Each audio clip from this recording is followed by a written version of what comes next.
नमस्ते, आप सभी को स्वागत है एक नए वीडियो में। इस वीडियो में क्लास 10th का इतिहास का चैप्टर 1 यूरोप में राष्ट्रवाद को समझाऊंगा और इस तरह के समझाऊंगा कि आपको एक बार में समझ में आ जाएगा और दोबारा देखने की जरूरत नहीं पड़ेगा और किसी तरह के कोई भी प्रश्न आपको बन जाएगा। तो प्लीज़ आप लोग अंत तक जरूर देखिएगा और लाइक शेयर जरूर कीजिएगा और बिल्कुल मज़ा आने वाला है इस वीडियो में, तो आप लोग अंत तक जरूर देखिए और नए तो चैनल को सब्सक्राइब जरूर कर लीजिए और बेल आइकन प्रेस जरूर कर लीजिए। तो चलिए स्टार्ट करते हैं इस चैप्टर को। तो देखिए, सबसे पहले आपको पता है कि यूरोप में राष्ट्रवाद, तो यूरोप क्या है, एक महादेश है और राष्ट्रवाद को भी जानेंगे कि राष्ट्रवाद होता क्या है। ठीक है, तो सबसे पहले हम देखते हैं यूरोप क्या है। तो देखिए, यूरोप एक महादेश है, ठीक है ना। यूरोप क्या है, एक महादेश है जिसमें बहुत सारे देश है, लगभग 44 देश है यूरोप में, ठीक है ना। तो इसी में राष्ट्रवाद और राष्ट्रवाद के सबसे पहले विकास यहीं से हुआ, यूरोप से हुआ। तो समझ गए कहाँ से हुआ राष्ट्रवाद का विकास, तो यूरोप से हुआ है। और इसमें हम पढ़ेंगे, और यहाँ देख रहे हैं रूसिया है, यानी रूस के कुछ हिस्सा एशिया में भी है और यूरोप में भी है, ठीक है ना। तो ये जो मैप देख रहे हैं ये यूरोप का मैप है, ठीक है ना। तो चलिए मैं समझाता हूँ कि इसमें राष्ट्रवाद की भावना का विकास कैसे हुआ और कब हुआ, ठीक है ना। तो चलिए देखते हैं। तो सबसे पहले हम राष्ट्रवाद को समझते हैं कि राष्ट्रवाद है क्या, ठीक है ना, क्योंकि यूरोप में राष्ट्रवाद, तो पहले हम राष्ट्रवाद सबको समझेंगे कि राष्ट्रवाद है क्या। तो देखिए, राष्ट्रवाद क्या है, अगर इसका परिभाषा अगर आपसे पूछे तो कैसे परिभाषा दीजिएगा। तो देखिए, राष्ट्रवाद किसी भी विशेष भौगोलिक, सांस्कृतिक व सामाजिक परिवेश में रहने वाले लोग के बीच प्रेम और एकता की भावना को राष्ट्रवाद कहते हैं। सिंपल भाषा में समझिए कि राष्ट्र के प्रति प्रेम और एकता की भावना को हम क्या कहते हैं, राष्ट्रवाद कहते हैं, ठीक है ना। राष्ट्र के प्रति प्रेम और एकता की भावना को क्या कहते हैं, राष्ट्रवाद कहते हैं। और यह क्या किसी भी भौगोलिक व सांस्कृतिक व सामाजिक परिवेश में हो सकता है, ठीक है ना, किसी भी। यानी अगर मान लीजिए आप इंडिया में रहते हैं तो इंडिया के लोग अगर मान लीजिए कहीं भी किसी भी क्षेत्र के लोग के पास वो राष्ट्र के प्रति प्रेम और एकता है तो वह राष्ट्रवाद है, ठीक है ना। तो समझ गए ना, वहाँ के लोग राष्ट्रवादी है। तो इस तरह के आप समझ सकते हैं कि राष्ट्रवाद है क्या। तो राष्ट्रवाद किसी भी राष्ट्र के प्रति प्रेम और एकता की भावना को हम क्या कहते हैं, राष्ट्रवाद कहते हैं। और राष्ट्रवाद की भावना के जन्म पूर्ण जागरण काल से हो चुका था। पूर्ण जागरण काल अगर आप पढ़े होंगे तो आपको पता होगा कि 14 से 17वीं शताब्दी के बीच को काल को हम पूर्ण जागरण काल कहते हैं, तो इसमें हो चुका था, ठीक है ना। परंतु इसका उदय और विकास 1789 के फ्रांसीसी क्रांति से हुआ। यानी राष्ट्रवाद के पूर्ण जन्म तो पूर्ण जागरण काल से हो चुका था, लेकिन इसका विकास कब हुआ, इसका विकास 1789 की फ्रांसीसी क्रांति से हुआ, ठीक है ना। क्योंकि जब तक किसी देश में राष्ट्रवाद का भावना का विकास नहीं होगा वो तब तक वो देश एक नहीं होगा और वहाँ राजतंत्र खत्म नहीं होगा, ठीक है ना, और लोकतंत्र की स्थापना नहीं हो सकता है। तो किसी भी देश को अगर राजतंत्र को खत्म करना है, ठीक है ना, जो भी अदर शासन है उसको खत्म करना है और लोकतंत्र का शासन को स्थापना करना है, तो सबसे पहले वहाँ क्या स्थापना करना होगा, किसका विकास करना होगा, तो राष्ट्रवाद का विकास करना होगा, तब जाके वहाँ लोकतंत्र की स्थापना होगा, ठीक है ना। तो समझ गए कि राष्ट्रवाद क्यों जरूरी है। तो इसका विकास कब हुआ था, इसका जन्म तो पूर्ण जागरण काल से हो चुका था, लेकिन इसका विकास और उदय कब से हुआ था, 1789 ईस्वी के फ्रांसीसी क्रांति से हुआ था। इस क्रांति ने राजनीति को कुलीन वर्ग के हाथों से निकालकर मध्यम वर्ग और सर्वसाधारण वर्ग तक पहुंचा दिया था। आपको पता है कि आप 9th में पढ़े होंगे फ्रांसीसी क्रांति, तो वहाँ के समाज को 3 भागों में बांट दिया गया था। कितने भाग में, एक पादरी वर्ग, कौन वर्ग, पादरी वर्ग, कुलीन वर्ग और मध्यम वर्ग। कौन है, मध्यम वर्ग। मध्यम वर्ग में कौन सब आते थे, जो बड़े व्यापारी होते थे, व्यवसायी होते थे, शिक्षित लोग होते थे, ये सब किसान सब, मजदूर सब, ये सब मध्यम वर्ग में आते थे, ठीक है ना। तो उस समय क्या था कि जो इस क्रांति ने राजनीति को कुलीन वर्ग से हाथों, उस समय किसका दबदबा था, फ्रांसीसी क्रांति से पहले कुलीन वर्ग को दबदबा था, ठीक है ना। और वहाँ सबसे अधिक संख्या, वहाँ लगभग 90% लोग मध्यम वर्ग के था, जिसका कोई विशेष अधिकार प्राप्त नहीं था, ठीक है ना। तब जाके क्या हुआ कि जब राष्ट्र 1789 में जब फ्रांसीसी क्रांति हुई ना, तो उस समय कुलीन वर्ग के हाथों से निकलकर मध्यम वर्ग और सर्वसाधारण वर्ग तक पहुंच गया, ठीक है ना। वहाँ की राजनीति किसके वर्ग से निकल गया, कुलीन वर्ग के हाथों से निकलकर किसके वर्ग के पास चले गया, मध्यम वर्ग और सर्वसाधारण वर्ग जो उसके पास चला आया, ठीक है ना। इसमें यूरोप में निरंकुशवाद के विरुद्ध राष्ट्रीयता की भावना जागृत हुई। निरंकुश, आपको पता है कि बहुत राजा जैसे निरंकुश होते थे, वो अपने स्वेच्छानुसारी जो मन होता था वो करते थे, ठीक है ना। तो उसके विरुद्ध राष्ट्रीयता की भावना का जागृति हुई, यानी विकास हुआ। इसका प्रभाव अन्य राष्ट्र पर भी पड़ा, ठीक है ना। समझ में आएगा, बिल्कुल आसान तरीके से समझ में आएगा। यही है नेपोलियन। देख लीजिए, यूरोप में राष्ट्रवाद फैलाने में इसका भी बहुत ही महत्वपूर्ण योगदान था। किसका? नेपोलियन का। तो इसको बारे में भी पढ़ेंगे। तो देखिए, नेपोलियन ने अपनी विजयों यानी अपने युद्ध द्वारा अलग अलग प्रांत को जीतते थे एवं नीतियों से जो रूल्स था, इससे राष्ट्रवादी भावना को आगे बढ़ाया और जर्मन और इटली के राज्य को भौगोलिक नाम की परिधि से बाहर कर उसे वास्तविक एवं राजनीतिक रूपरेखा प्रदान किया। जो उसका भौगोलिक नाम था उससे उसका बाहर कर, मान लीजिए गोल के अंदर था जो इसका नाम था जर्मनी इटली, सिर्फ इसी के अंदर था, उससे बाहर कर उसको क्या किया? एक राजनीतिक एवं वास्तविक रूपरेखा प्रदान किया। कौन? नेपोलियन। नेपोलियन बोनापार्ट भी इसी को कहते हैं, याद रखिएगा। कहीं अगर नेपोलियन लिखा रहे और नेपोलियन बोनापार्ट रहे तो समझ जाइएगा यही है, जिसने इटली और जर्मनी के एकीकरण का मार्ग प्रशस्त हुआ। अब इटली और जर्मनी के ये भौगोलिक नाम की परिधि से बाहर कर उसे वास्तविक एवं राजनीतिक रूपरेखा प्रदान किया, जिससे क्या हुआ? इटली और जर्मनी के एकीकरण का मार्ग खुल गया, ठीक है ना। और नेपोलियन के आधिपत्य के विरोध भी राष्ट्रवादी का भावना का विकास हुआ। जिसके और एक बात और है कि नेपोलियन क्या करता था? युद्ध करता था, तो युद्ध के द्वारा कहीं विजय प्राप्त करता था, कहीं अधिकार कर लेता था। तो इसका विरोध भी क्या चीज का विकास हुआ? राष्ट्रवादी भावना का विकास हुआ। मेटरनिक था, उसको विरोध में भी क्या चीज का विकास हुआ? राष्ट्रवादी भावना का विकास हुआ। समझ गए ना। तो उसके बाद है, इसी बीच एक सम्मेलन होता है, ठीक है ना। नेपोलियन तो राष्ट्रवाद की भावना फैलाए। आप यहां तक देखें कि नेपोलियन ने क्या किया था? यूरोप में राष्ट्रवादी के भावना को फैलाया, राष्ट्रवादी भावना फैलाया और वहाँ के लोगों को एक किया, खासकर युवा को एक किया था। कौन? नेपोलियन ने, ठीक है ना। खासकर किसको एक किया था? युवा को। तो उसके बाद क्या हुआ था? वियना सम्मेलन। एक बार क्या हुआ था? वियना सम्मेलन। नेपोलियन को पतन के बाद, अब नेपोलियन का शासन जब खत्म हो जाता है तो एक क्या होता है? वियना सम्मेलन होता है। और नेपोलियन के पतन के बाद 1815 में वियना सम्मेलन हुआ था, ठीक है ना। वियना सम्मेलन कब हुआ था? 1815 में हुआ था। किसके पतन के बाद? नेपोलियन के पतन के बाद। जो नेपोलियन के शासन था उसका जब अंत होता है तो एक सम्मेलन होता है, वियना सम्मेलन, ठीक है ना। इसका उद्देश्य था यूरोप में पुनः उसी व्यवस्था को स्थापित करना था जिसे नेपोलियन के युद्ध और विजयों ने अस्त व्यस्त कर दिया था, ठीक है ना। और जो भी टैक्स है ना इसमें लिखा हुआ, जो काफी महत्वपूर्ण था, एक भी टैक्स आपको एक्स्ट्रा नहीं है, याद रखिएगा। एक भी टैक्स आपको एक्स्ट्रा नहीं है, जो है वो काफी महत्वपूर्ण टैक्स है। इसलिए मैं लिख दिया हूं ताकि आपको इस पर माइंड जाए और आप समझ सके किसी चीज को लिखना कैसे है। नहीं तो चाहे तो मैं आता बोर्ड पर डायरेक्ट समझा देते आपको स्टोरी की तरह, लेकिन मैं सोचा हूं कि इस पर कुछ टैक्स लिखे ताकि आपको ये भी पता चले कि किसी चीज को हम कैसे लिखना है, ठीक है। तो वियना सम्मेलन कब हुआ था? वियना नेपोलियन के पतन के बाद 1815 में वियना सम्मेलन हुआ था। इसका उद्देश्य था यूरोप में पुनः उसी व्यवस्था को स्थापित करना था जिसे नेपोलियन के युद्ध और विजयों ने अस्त व्यस्त कर दिया था। अब देखिए, नेपोलियन था, वो राष्ट्रवादी था, वो राष्ट्रवादी भावना फैलाया था, जगह जगह पर बहुत सारे प्रांत को एक किया था। लेकिन फिर से जब उसका पराजय हुआ तो वियना सम्मेलन हुआ। और वियना सम्मेलन का उद्देश्य क्या था?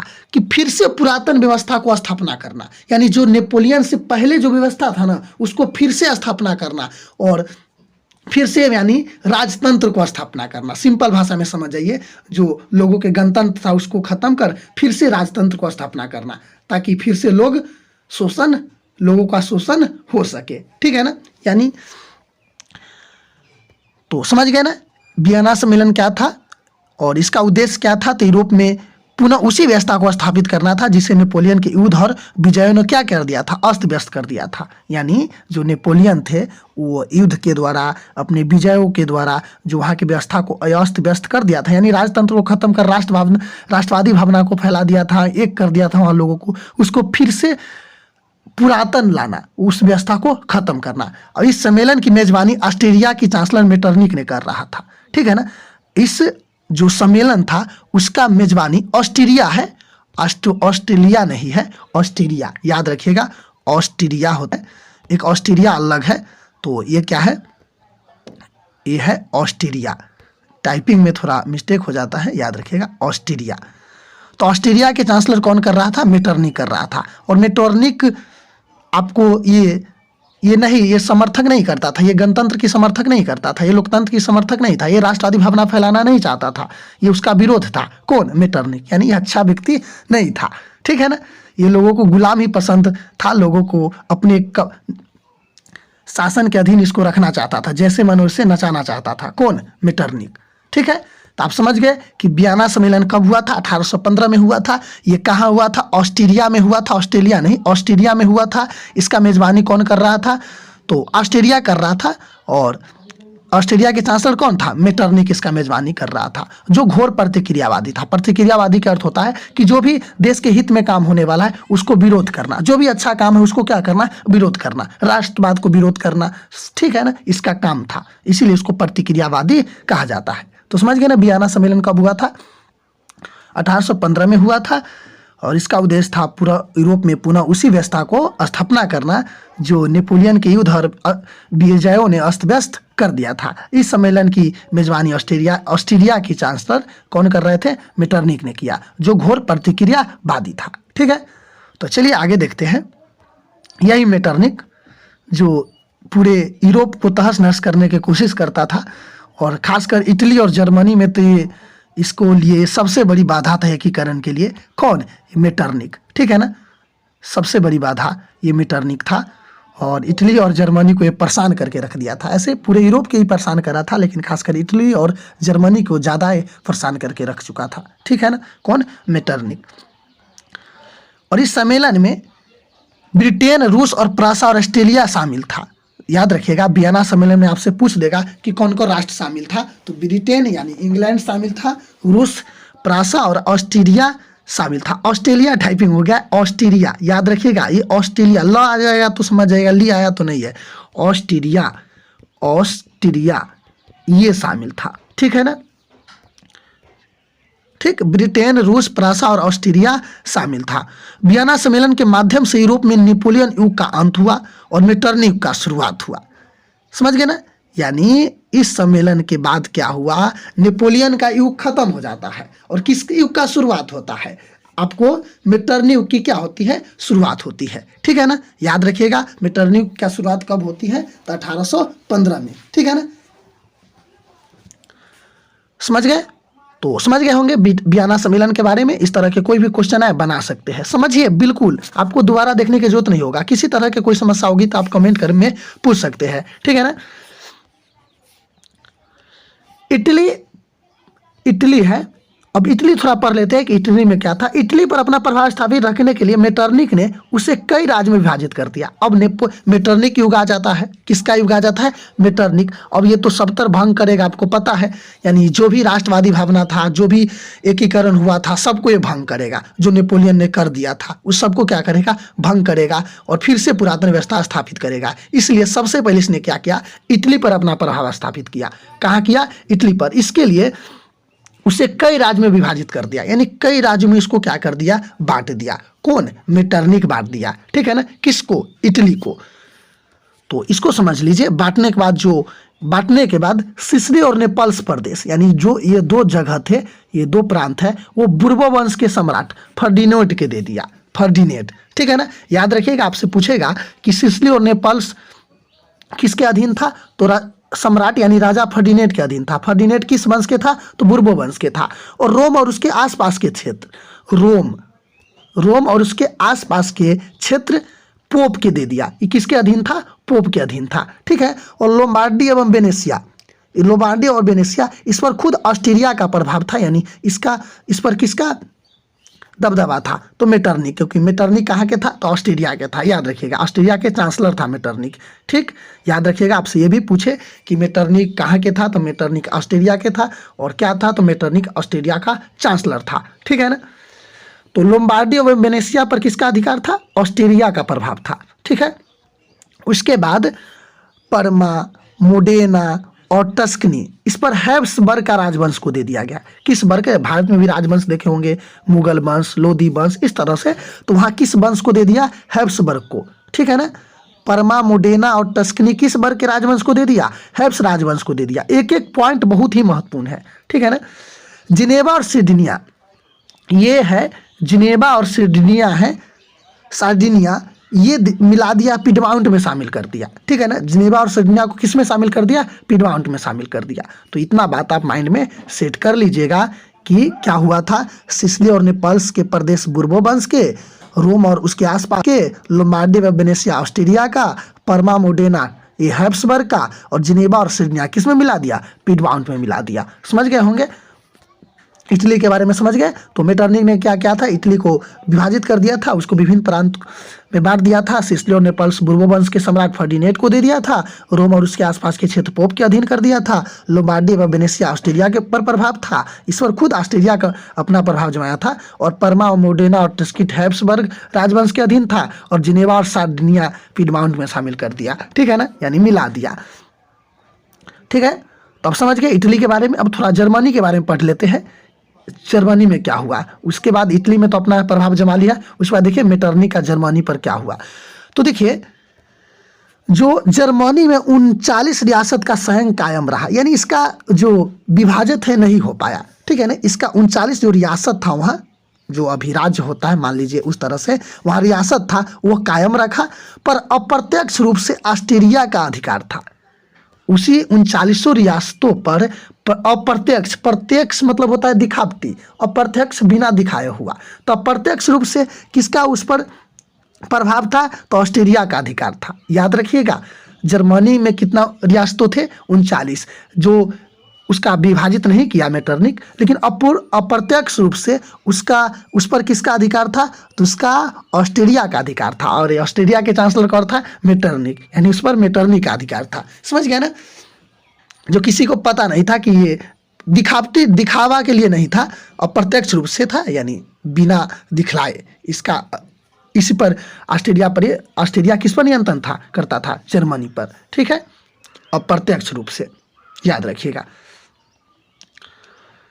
मेटरनिक द्वारा हर संभव प्रयास किया गया कि उनमें राष्ट्रीयता की भावना नहीं जगे, और मेटरनिक ये कोशिश करता था, पूरे प्रयास लगा दिया कि जर्मनी में भी राष्ट्रवादी भावना नहीं जगे, और जो भी जगे है उसको खत्म कर दे। कौन चाहता था? मेटरनिक, ठीक है ना। मेटरनिक अच्छा नहीं था, ये बहुत बेकार था, ठीक है ना, याद रखिएगा। और इटली और जर्मनी के एकीकरण के लिए सबसे बड़ी बाधा था, इसको तहस नहस कर दिया था। कौन? मेटरनिक। तो मेटरनिक के हर संभव प्रयास था कि राष्ट्रीयता की भावना का विकास नहीं हो। कहाँ? जर्मनी में भी, ठीक है ना। इटली को तो पहले बांट दिया था विभिन्न भागों में, ठीक है। चलिए अब थोड़ा फ्रांस पढ़ लेते हैं, क्योंकि फ्रांसीसी क्रांति आपको पता है। मेटरनिक ने फ्रांस में भी पुरातन व्यवस्था को स्थापना की। अब देखिए इटली जर्मनी पर तो करवे किया, फ्रांस में भी पुरातन व्यवस्था की स्थापना की, ठीक है ना। और फ्रांस में वियना व्यवस्था के तहत क्रांति के पूर्व व्यवस्था को स्थापित करने के लिए, क्रांति से पहले यानी फ्रांसीसी क्रांति से जो पहले का जो व्यवस्था था ना, उसको स्थापित करने के लिए वहाँ बुर्बो वंश पढ़े होंगे 9th में भी, लुई 14वां, लुई 16वां, ये सब पढ़े होंगे, ठीक है ना। तो बुर्बो वंश राजवंश को फिर से स्थापित किया गया, यानी मेटरनिक ने पुरातन व्यवस्था को स्थापित करने के लिए फिर से बुर्बो वंश के स्थापित कर दिया शासन, और वहाँ के लुई 18वां को फ्रांस का राजा बना दिया। मेटरनिक ने किसको राजा बना दिया था? लुई 18वां को किसका राजा बना दिया? फ्रांस को, ठीक है ना। जो किस वंश के था? लुई 18वां बुर्बो वंश के था, ठीक, समझ गए। किस वंश के था? तो बुर्बो वंश के था, याद रखिएगा। और यहाँ इसलिए बनाया कि यहाँ भी चाहता था कि पुरातन व्यवस्था रहे, यहाँ भी राष्ट्रवादी का विकास नहीं हो पाए, ठीक है। चलिए यह है लुई 18वां, देख लीजिए कौन है? लुई 18वां है, समझ गए।